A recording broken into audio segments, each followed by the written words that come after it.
नमस्कार, आप देख रहे हैं सी न्यूज और मैं हूं ज्योति अरोड़ा। आइए नजर डालते हैं इस वक्त के न्यूज बुलेटिन पर। दयालबाग डीम्ड विश्वविद्यालय में प्रवेश प्रक्रिया की अनियमितताओं के विषय में डीआई प्रशासन से मुलाकात करने के लिए आज शहर का एक प्रतिनिधि मंडल पहुंचा। प्रतिनिधि मंडल को रजिस्ट्रार से कोरोना के दौरान सुरक्षा का हवाला देकर कर्मियों ने नहीं मिलने दिया। प्रतिनिधि मंडल में सिविल सोसाइटी ऑफ आगरा के सचिव अनिल शर्मा, NSUI के राष्ट्रीय मीडिया संयोजक अपूर्व शर्मा शामिल रहे। मैं Anil Sharma, secretary civil society of Agra. हम लोग दयालबाग डीम्ड यूनिवर्सिटी ने जो अनएथिकल प्रैक्टिसेस एडमिशन में स्टार्ट किया है, उसका हम विरोध कर रहे हैं।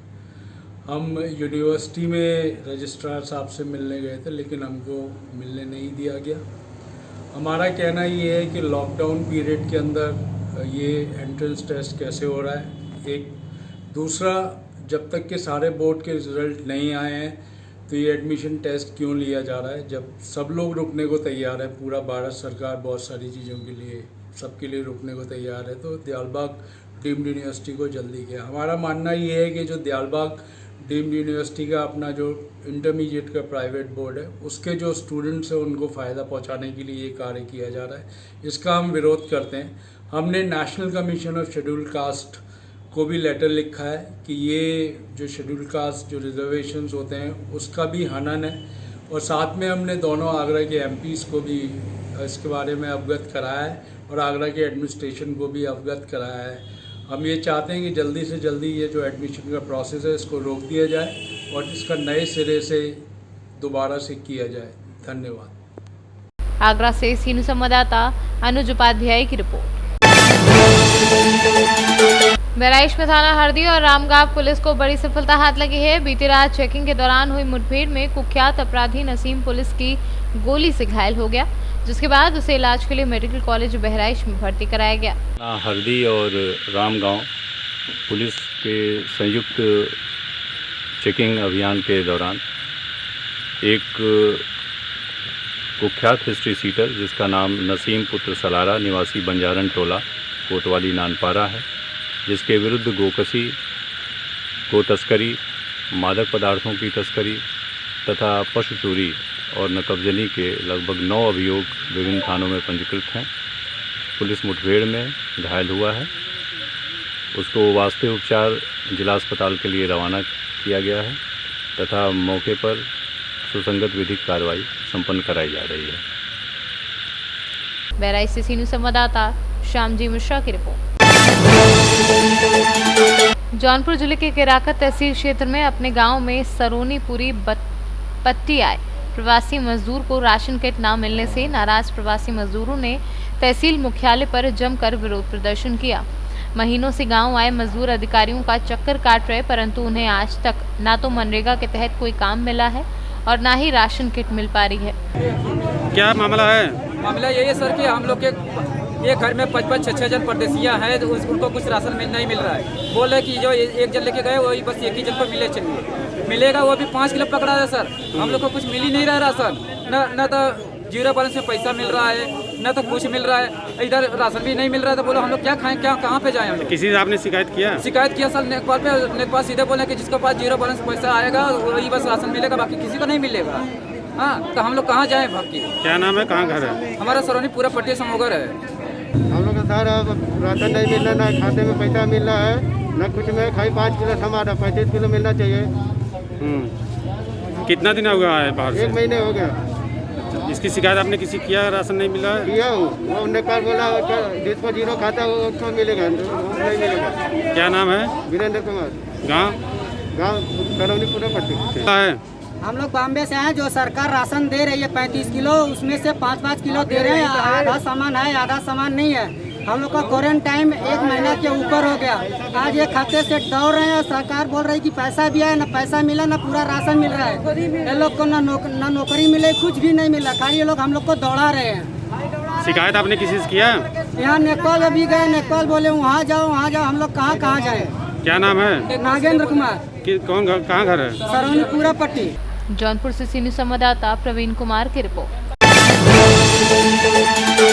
शहर जुन्नारदेव के मेन मार्केट कपड़े एवं मनिहारी की एक दुकान पर रात्रि के समय अचानक आग लग जाने से करीब 3-3.5 लाख का माल जलकर राख हो गया। गायत्री मोबाइल कैसे आग लगी? मुझे नहीं पता। नुकसान काफ़ी हुआ आपको? हाँ। कब लगी है? कुछ 12 बजे लगी है। करीब 12 साढ़े 12 बजे। आग कब लगी थी? ये आग करीबन 12 बजे लगी है।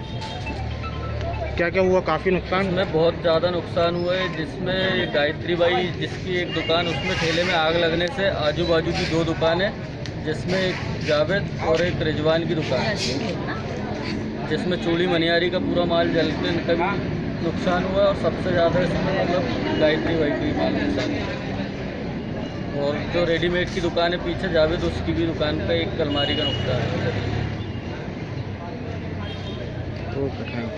जुन्नारदेव से कैमरा पर्सन सानू के साथ वीरेंद्र अग्रवाल की रिपोर्ट।